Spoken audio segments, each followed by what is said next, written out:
देखते रहिए अटक ब्रॉडकास्ट।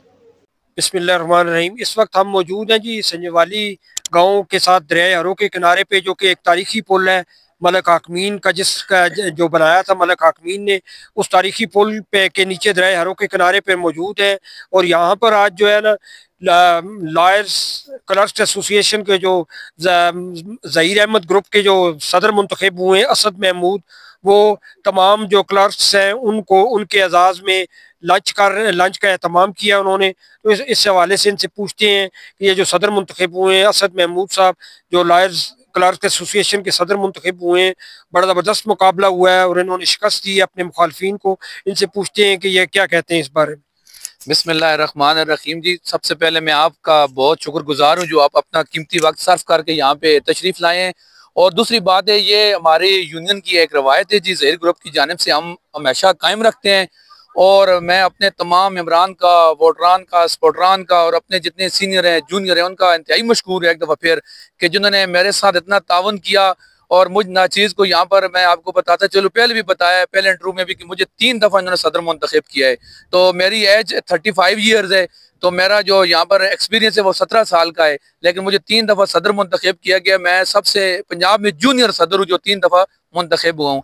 तो बाकी ये हमारा एक रवायत है, ये लंच देते होते हैं ज़हीर ग्रुप की जानिब से। और इंशाल्लाह हम जिस मकसद के लिए यहाँ पर इकट्ठे हुए हैं, हमारा वो मकसद है कि यूनियन को मुतहद रखना है, उसकी फलाह बहबूद के जो काम होते हैं अपने नौजवानों के वो करने हैं। तो मेरी कैबिनेट भी साथ है, इंशाल्लाह हम मिलकर ये काम आगे जारी रखेंगे।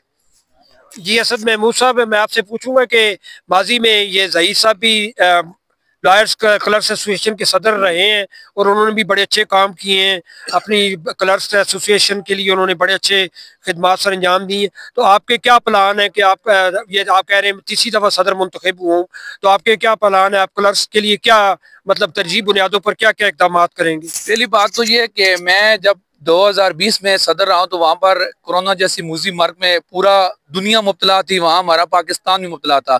तो वहाँ पर मुझे इंतहाई सहूलत मुयसर थी मलिक असरार साहब शहीद की जानिब से।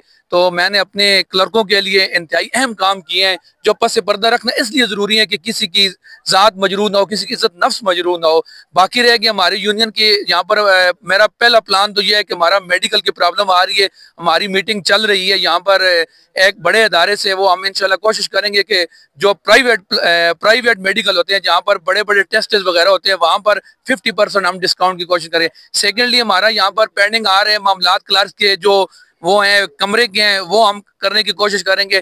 थर्डली, हमारा जो हलफ की तकरीब होगी वहाँ पर हम ऐसी कोशिश करेंगे कि हम ऐसा चीफ गेस्ट लाएं जो हमारी माली मावनत करे, हमारी यूनियन मुतहद और मुस्तहक हो। क्योंकि हमें फंड की जरूरत होती है, जब तक हमारे पास फंड नहीं होगा वहाँ हम जब मेरी पहले भी कैबिनेट हमारी थी, हमारे ग्रुप की थी, तो उन्होंने वहाँ पर एक कसीर रकम छोड़ी थी। अब जो कि मेरी यहाँ पर आने का मकसद यही था कि हमारी यूनियन के पास वो रकम बहुत कम हो गई है और पिछले मामलात इंतहाई दौर में ख़राब हुए हैं। इंशाल्लाह हम मिलकर कोशिश करेंगे और उनको आगे मजीद तरक्की देंगे और जो यूनियन की फलाह बहबूद होगी पहली तरजीहों में इंशाल्लाह काम होंगे। भाई अल्लाह ताला आपके तमाम जो है मुतालबात पूरे करें और आप कामयाब हों इसमें। अब हम वकास भाई से पूछते हैं, मोहम्मद वकास से, कि जो कि जनरल सेक्रेटरी मुंतखब हुए हैं, इस बारे में वो क्या कहेंगे कि वो अपने क्लर्क भाइयों के लिए क्या इक़दाम करेंगे? पहले तो आप मीडिया के जो नुमाइंदे हैं उनका शुक्रिया। उसके बाद क्लर्क भाइयों के जो इधर आए हैं हमारे अपना कीमती टाइम निकाल कर, सबका बहुत शुक्रिया। और हम पूरी यूनियन मुतहद होकर इंशाल्लाह यूनियन के फलाह के बहुत ज़्यादा काम करेंगे इंशाल्लाह। शुक्रिया जी वकास भाई, बहुत बहुत आपका शुक्रिया जी।